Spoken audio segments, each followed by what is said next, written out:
Vice ganda isiniwalat na awa siya kay Dustin Yu.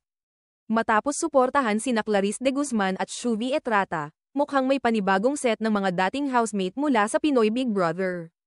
Celebrity Collab Edition na kinikilala at pinapahalagahan ngayon ni Vice ganda. Sa pagkakataong ito, sina Dustin Yu at Bianca Salamanca ang tila nabihag ang loob ng Unkabogable Star. Sa isang video clip na kumalat online kung saan makikitang casual na kumakain si Vice. Ibinahagi nito ang isang karanasan kung saan lubos siyang naapektuhan sa isang usapan nila ni Dustin pagkatapos ng isang vlog session. Ikinwento ni Vice na may sensitibong bagay na ibinahagi si Dustin sa kanya matapos ang kanilang pag-uusap, at hindi niya naiwasang makaramdam ng matinding simpatiya para rito. Bagamat hindi idinetalya ni Vice ang eksaktong pinag-usapan nila, sinabi nitong, may bahagi doon na talagang naawa ako kay Dustin. May sinabi siya na talagang tumama sa puso ko. Na-empathize ko siya. Maliban kay Dustin, tila naging malapit din si Vice kay Bianca. Ayon sa kanya, naging maganda at makabuluhan ang kanilang palitan ng mensahe sa text.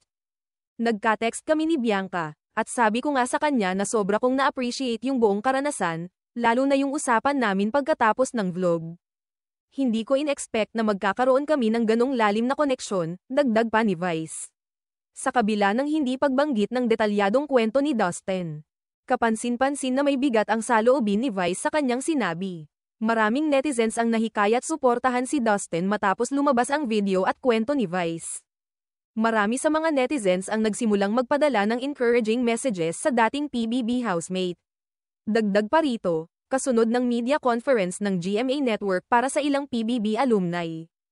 Naging aktibo si Dustin sa social media upang humiling ng panalangin at suporta para sa kanyang showbiz career. Sa kanyang post, sinabi ni Dustin na kahit hindi madali ang landas na kanyang tinatahak, patuloy siyang umaasa sa suporta ng publiko at sa gabay ng Diyos.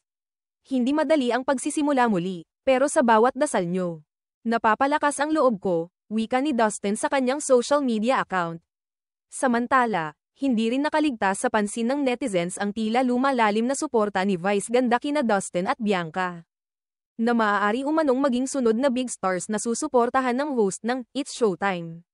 Sa tuwing may personalidad na kinikilala ni Vice, madalas ay nagiging daan ito upang mas mailapit sila sa publiko at mabigyan ng mas maraming oportunidad sa industriya. Ngayon pa lamang ay may haka-haka na ang ilan sa mga fan na baka raw magkaroon ng proyekto sa hinaharap sina Vice, Dustin, at Bianca, isang bagay na ikinatutuwa ng maraming taga-subaybay ng PBB. Kung pagbabasehan ang naging impluwensya ni Vice sa career path ng ilang dating housemates at aspiring stars, hindi malayong maging malaki ang papel niya sa pagbubukas ng mas maraming pinto para kina Dustin at Bianca sa mundo ng entertainment.